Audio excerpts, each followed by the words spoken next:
भारत के 51वें प्रधान न्यायाधीश डीवाई चंद्रचूड़ आज अपने पद से सेवानिवृत्त हो रहे हैं। 9 नवंबर 2022 को भारत के प्रधान न्यायाधीश के रूप में न्यायमूर्ति डीवाई चंद्रचूड़ ने शपथ ली थी। वह 10 नवंबर को सेवानिवृत्त होंगे और न्यायमूर्ति संजीव खन्ना देश के नए मुख्य न्यायाधीश बनेंगे। इससे पहले शुक्रवार को जस्टिस चंद्रचूड़ का सीजेआई के तौर पर अंतिम कार्य दिवस रहा, जिसमें उन्होंने अलीगढ़ मुस्लिम विश्वविद्यालय के अल्पसंख्यक दर्जे से जुड़े 1967 के फैसले को पलट दिया। उनके कई निर्णय चर्चित रहे हैं। निजता का अधिकार। 2017 में 9 जजों की बेंच ने एक ऐतिहासिक फैसला सुनाया, जिसमें निजता को मौलिक अधिकार माना गया। इसे न्यायमूर्ति के एस पुट्टस्वामी बनाम भारत संघ मामले के रूप में जाना जाता है। जस्टिस चंद्रचूड़ ने खुद और 3 अन्य जजों की ओर से बोलते हुए बहुमत की राय लिखी। इसमें निजता को भारतीय संविधान के अनुच्छेद 21 के तहत जीवन और व्यक्तिगत स्वतंत्रता के अधिकार का अभिन्न अंग बताया गया। इस फैसले में निजता के तमाम पहलुओं को भी मान्यता दी गई, जिसमें शारीरिक निजता, सूचनात्मक निजता और पसंद की निजता शामिल है। यह फैसला व्यक्तिगत स्वतंत्रता और गरिमा पर बाद के कई फैसलों का आधार बना। ये सब 2012 में तब शुरू हुआ जब सेवानिवृत्त न्यायाधीश के एस पुट्टस्वामी ने आधार अधिनियम की संवैधानिक वैधता को चुनौती दी थी। आधार अधिनियम ने भारत के विशिष्ट पहचान संख्या कार्यक्रम को वैध बनाया। दिल्ली का असली मालिक। दिल्ली सरकार बनाम भारत संघ 2018 हाल के वर्षों में एक चर्चित फैसला रहा है। मुख्यमंत्री और उपराज्यपाल के बीच विवाद ने एनसीटी राष्ट्रीय राजधानी क्षेत्र की स्थिति पर कानूनी विवाद को जन्म दिया। यह मुद्दा केंद्र शासित प्रदेश के रूप में दिल्ली की विशेष स्थिति के मद्देनजर दिल्ली के एलजी की प्रशासनिक शक्तियों को लेकर था। 4 जुलाई 2018 को संविधान पीठ ने फैसला दिया कि उपराज्यपाल मंत्रिपरिषद की सहायता और सलाह से बंधे हैं। निर्णय ने इस बात पर जोर दिया कि मुख्यमंत्री और मंत्रिपरिषद को कार्यपालिका का नेतृत्व करना चाहिए। समलैंगिकता पर फैसला। नवतेज जौहर बनाम भारत संघ 2018 मामले में समलैंगिकता को अपराध से मुक्त करने वाले फैसले की भी खूब चर्चा रही। इसमें न्यायमूर्ति चंद्रचूड़ की सहमति वाली राय ने धारा 377 को असंवैधानिक घोषित किया। 158 साल पुराना कानून वयस्कों के बीच सहमति से समलैंगिक संबंधों को अपराध मानता था। उन्होंने इसे एक ऐसा औपनिवेशिक कानून बताया जो समानता, अभिव्यक्ति, सम्मान और निजता के मौलिक अधिकारों का उल्लंघन करता है। फैसले में इस बात पर जोर दिया गया कि संवैधानिक नैतिकता को सामाजिक नैतिकता पर हावी होना चाहिए और माना गया कि समलैंगिकता को अपराध से मुक्त करना एलजीबीटीक्यू जोड़ अधिकारों की पूर्ण मान्यता की दिशा में पहला कदम है। केरल के सबरीमाला मंदिर का मुद्दा। सबरीमाला मंदिर में प्रवेश के मामले में सर्वोच्च न्यायालय ने माना कि 10-50 वर्ष की आयु की महिलाओं को प्रवेश से बाहर रखना संवैधानिक नैतिकता का उल्लंघन है।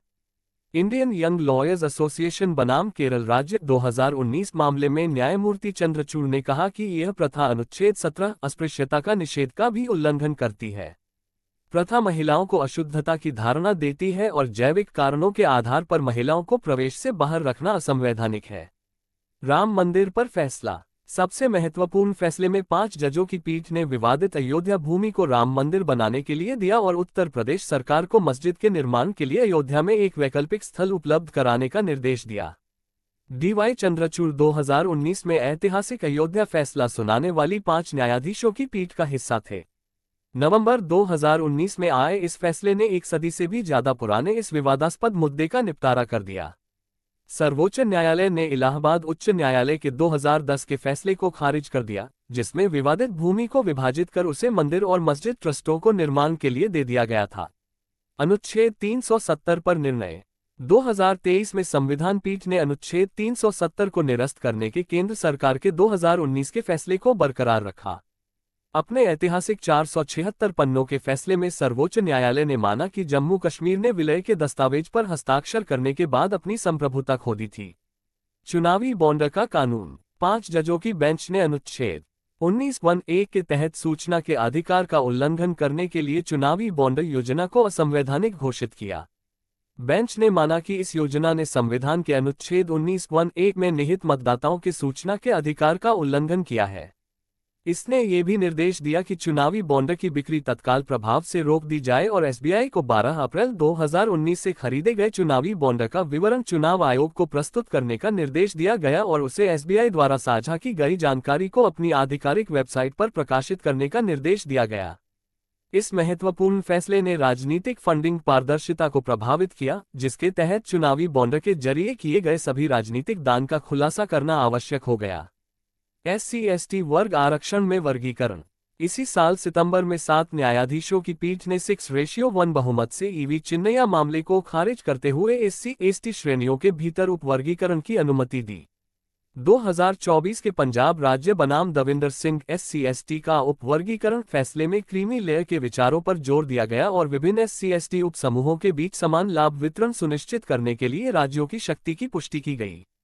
अदालत ने फैसला सुनाया कि अनुच्छेद 15 और 16 राज्य को किसी जाति को उपवर्गीकृत करने से नहीं रोकते हैं।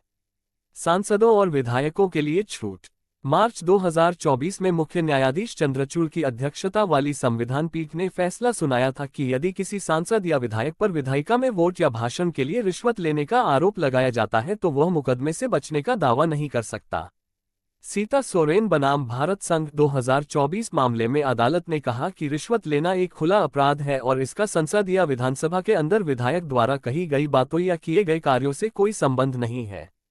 7 न्यायाधीशों वाली पीठ ने सर्वसम्मति से PV नरसिम्हा राव मामले को खारिज करते हुए कहा कि सांसदों को अनुच्छेद 105(2) और 194(2) के तहत रिश्वतखोरी के लिए संसदीय छूट प्राप्त नहीं है।